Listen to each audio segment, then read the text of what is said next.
अस्सलाम वालेकुम जी, कैसे हैं आप लोग? सब ठीक ठाक हैं? मतलब आपको पता है कि क्या सिचुएशन है। मैच इस टाइम चल रहा है, 7 आउट हो चुके हैं, तो मैंने सोचा इंतज़ार करने का फ़ायदा नहीं है, क्योंकि कोई ऐसा प्लेयर तो खेल नहीं रहा कि मैं सोचूं कि यार वाकई कोई एक्स्ट्राऑर्डिनरी किस्म की बैटिंग हो जाएगी। 12-12 13-13 रन्स करने एक ओवर में, वो तो बिल्कुल ही नहीं होते, क्योंकि नसीम शाह और शाहीन बैटिंग कर रहे हैं। स्टार्ट की बात करता हूँ। सबसे पहले मैं मैच की बात करने से पहले रचिन रविंद्रा के लिए मैं दुआ करता हूँ कि अल्लाह करे वो ठीक हो जाए, क्योंकि वो खुशदिल शाह का कैच पकड़ने लगे थे, डायरेक्ट उनके सर पे फ्लैट कैच आया, उनके सर पे लगा। अब ये एक क्वेश्चन हो गया है, अब किस चीज़ का हुआ है वो मैं आपको बताता हूँ। लाइट्स नहीं लगी हैं, क्या जो स्ट्रेट सीधा कैच फ्लैट आ रहा है, क्या उसमें बॉल नज़र आ रहा है? या आ रहा था, खुशदिल शाह खुद वो सॉरी रविंद्रा जो है उनको बॉल खुद नहीं पिक कर सके? ये सवाल है कि भाई वो उनकी अपनी गलती थी या सीधा फ्लैट आ रहा था तो बॉल नज़र नहीं आया उनको लाइट्स की वजह से, क्योंकि न्यू लाइट्स लगी है। उसके बाद मैच की बात करते हैं। 303 रन ठोके पाकिस्तान को। शाहीन अफरीदी 88 आउट तो 3 किए, मार-मार के उसका बुरा हाल कर दिया। आखिरी ओवर में 25 रन 24-25 रन दिए। वो तो चले ठीक है, हमें ये ज़रूर पता है कि जी फास्ट बॉलर्स का हाल तो बुरा होना है। 70 रन दे दिए नसीम शाह ने, ये आपके 2 मेन फास्ट बॉलर थे, ठीक है, जिन पे हम इन्हिसार कर रहे थे। उसके बाद हारिस रऊफ अनफिट हो गए, रिब में कोई पेन हुआ है, बाहर चले गए। ये तो सबको पता है कि फास्ट बॉलर्स की जो क्रिकेट है इस पिच के ऊपर पाकिस्तान में इतनी आसान नहीं है, मार बहुत पड़नी है। लेकिन हम क्या कहते थे कि जी स्पिनर्स आपके पास स्ट्रांग होने बहुत ज़रूरी हैं, जो कि हमारे पास नहीं थे। मिचेल मार्श ने बहुत आला इनिंग खेली, विलियमसन ने। अब आप देखें दोनों ने 50 रन की इनिंग तो खेली, लेकिन कितनी मुश्किल से खेल रहे थे, संभल के खेल रहे थे। बॉल ब्रेक हो रहा था, नीचे रह रहा था, इवन फास्ट बॉलर्स का भी बॉल नीचे रह रहा था, लेकिन संभल के वो खेले। वो आउट हुए, लेकिन जब आउट हुए उसके बाद जो ग्लेन ग्लेन फिलिप्स ने जो 100 रन की इनिंग खेली, आपने देखा कि कैसा फेंटा उसने एंड में लगाया।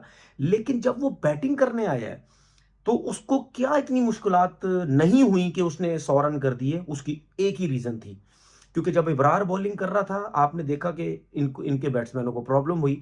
लेकिन अब फिलिप्स को कोई ऐसा मिड में कोई ऐसा स्पिनर ही नहीं था कि वो उनको मुश्किल में डालता। इब्रार कितने ओवर करने थे? 10 ओवर। उसके बाद आपके सामने खुशदिल शाह, बहुत बड़ा सुपरस्टार ऑलराउंडर, पता नहीं तुक्के में अच्छी कभी गेंद कर दी होगी या बैटिंग कर देंगे ये, ठीक है? उसके बाद मतलब सर पैर नहीं है किसी चीज़ का। उसके बाद जो सलमान आगा का हाल किया फिलिप्स ने, तो मतलब भाई ये इन इन बॉलरों से आप 40-40 ओवर के बाद रिजवान साहब आप बॉलिंग करा रहे हैं, आपके नॉन रेगुलर बॉलर से आप बॉलिंग करवा रहे हैं। तो भाई ज़ाहिर बात है उसने फेंटा तो लगाना है, वो सेट हुआ। और हमारे लोगों को सीखने की ज़रूरत है। ये वही ग्लेन फिलिप्स है जो छक्के मारता है, टी20 का स्पेशलिस्ट है, लेकिन उसको ओडीआई क्रिकेट भी खिलाते हैं। जब वो जल्दी बैटिंग करने आता है, तो वो कितना सेंसिबल खेलता है, वो जल्दी खेलने की कोशिश ही नहीं करता। वो ये समझता ही नहीं कि जी मैं टी20 का प्लेयर हूँ। वो वनडे के हिसाब से बैटिंग करता है, तरीके से करता रहता है, करता रहता है, करता रहता है। जहाँ उसको ये समझता है मैं सेट हो गया हूँ या ओवर्स कम हो गए, अब वो टी20 के हिसाब से क्रिकेट खेलता है। उसने क्या छक्के मारे, मजा आ गया उसकी जो है वो बैटिंग देख के। तो रन्स भी उसने इस वजह से किए। और जो आखिरी ओवर उसने फास्ट बॉलर को उसने ठोका है, उसने फास्ट बॉलर्स को मारा है, उसकी रीजन ही यही है कि मिड में स्पिनर कोई एक्स्ट्राऑर्डिनरी थे ही नहीं हमारे पास। जेन्युइन स्पिनर, अगर जेन्युइन स्पिनर होते, मैं देखता है कितने रन्स करता है। ये फंस जाता, जरूर फंसता, क्योंकि उनमें जेन्युइन बॉलर्स तो फिर जेन्युइन होता ना। पार्ट टाइमर खुशदिल शाह और सलमान आगा से थोड़ी आप खेल सकते हैं। अभी भी अक्ल समझ नहीं है, तो फिर आपको लग पता जाएगा। पहला मैच तो हार गए, जाहिर बात है मैच तो हार ही जाएंगे, वो कौन सा पाकिस्तान ने जीत जाना है। उसके बाद पाकिस्तान की बैटिंग स्टार्ट होती है। Babar Azam I think 10 run करके आउट हो गए। मैं अभी भी कह रहा हूं, उसको नीचे लेके आ जाओ खुदा के लिए, उसकी फॉर्म नहीं है।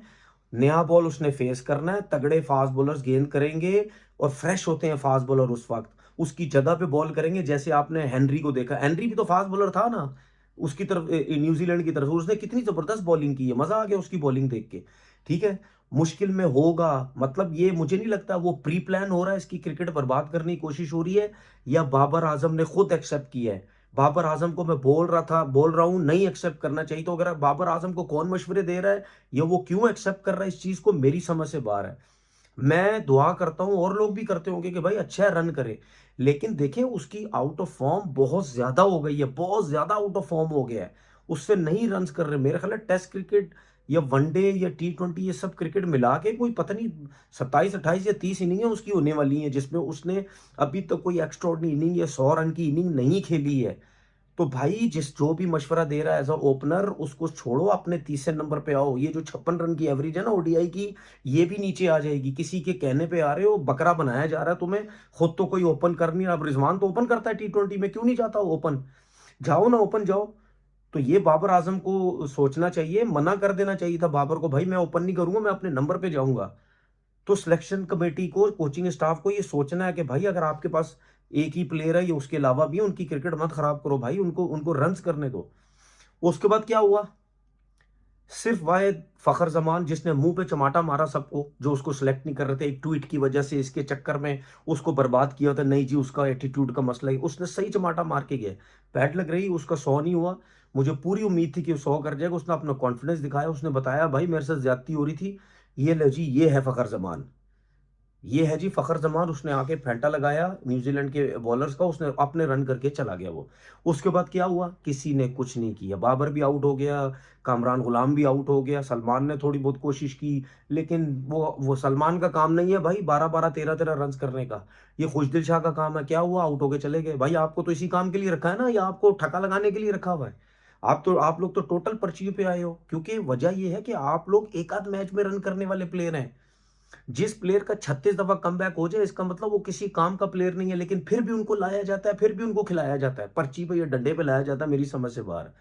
फहीम अशरफ को आपने मैच नहीं खिलाया, क्योंकि क्लियर एक नजर आता है ना, क्लियर एक नजर आता है। हर कोई कह रहा है डंडे पे आया, सोर्स पे आया है। उसको नहीं खिलाएंगे, एक आध मैच खिलाएंगे, उसके बाद उसको सीधा चैंपियन ट्रॉफी में डालेंगे।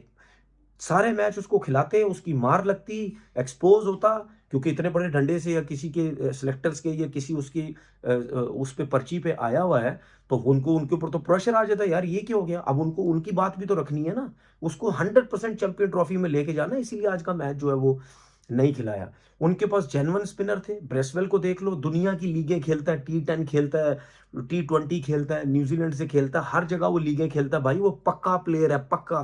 बैटिंग भी देखो, मार मार के उसने बुरा हाल कर दी है, सही छक्के मारे उसने। बॉलिंग देखो कितनी जबरदस्त, सेंटनर आउटस्टैंडिंग। मेरा पर्सनली मुझे बहुत पसंद है, क्या वेरी करता है बॉल को, आहा, आम बॉल करता है वेरिएशन के साथ। खुशदिल शाह को देखो कैसा, मतलब क्रिकेट में कहते हैं ना, एक बेवकूफ बना के उसने आउट किया, ऐसा फ्लाइट के साथ किया, वो डाउन द विंड निकला। लेकिन आप देखो उसमें ब्रेक कितना था, उसके फिंगर में जान कितनी है, ठीक है, ब्रेक कितना था उसका, वो फ्लाइट में उसको निकाला और बॉल इतना ब्रेक हुआ और वो स्टंप हो गया। तो ये है जी आपकी टीम, ये टीम आपकी आगे भी खेलेगी। ठीक है, अब एक आध मैच हारे साउथ अफ्रीका से तो आप ट्रायंगुलर सीरीज से बाहर हो जाएंगे। उसके बाद ये है आपकी टीम, ठीक है, जिसमें ना जेन्युइन ओपनर है, एक तीसरे नंबर के प्लेयर को मरवाया जा रहा है, ऊपर भेज के उसकी क्रिकेट बर्बाद की जा रही है। उसके बाद ना आपके पास जेन्युइन स्पिनर्स हैं, ठीक है। लेकिन उसके साथ साथ मुझे तो भाई ये हालात शुरू हो गए कि हमारे फास्ट बॉलर्स क्या करेंगे, फास्ट बॉलर कैसी बॉलिंग करेंगे, ये मेरी समझ से बाहर है। शाहीन ने बहुत ही गंदा ओवर किया लास्ट, भाई कहाँ है यॉर्कर्स? यॉर्कर्स क्यों नहीं करते? ठीक है, स्लो वन चेक हो रहा है, तेज मुंह पे जो गिर रहा है वो हर चीज चेक हो रही है, तो यॉर्कर्स तो मारो। इतना अच्छा रिवर्स स्विंग हो रहा है, जब इतना अच्छा रिवर्स पे भी आप एक्यूरेट यॉर्कर नहीं मारोगे तो फिर कहाँ मारोगे? बहुत गंदी क्रिकेट खेली, बहुत बुरी क्रिकेट खेली। स्टेडियम तो अच्छा बन गया है, ठीक है, लेकिन पहले मैच में ही पाकिस्तान टीम इतनी गंदी क्रिकेट खेली है। वो जो स्टेडियम इतना खूबसूरत अच्छा बना हुआ था ना, उसका सारा मज़ा ही ख़राब कर दिया, और जो लोग भी आए हुए थे उनका भी सारा मज़ा ख़राब कर दिया। अपना बहुत बहुत ख्याल रखिएगा। अल्लाह हाफिज़।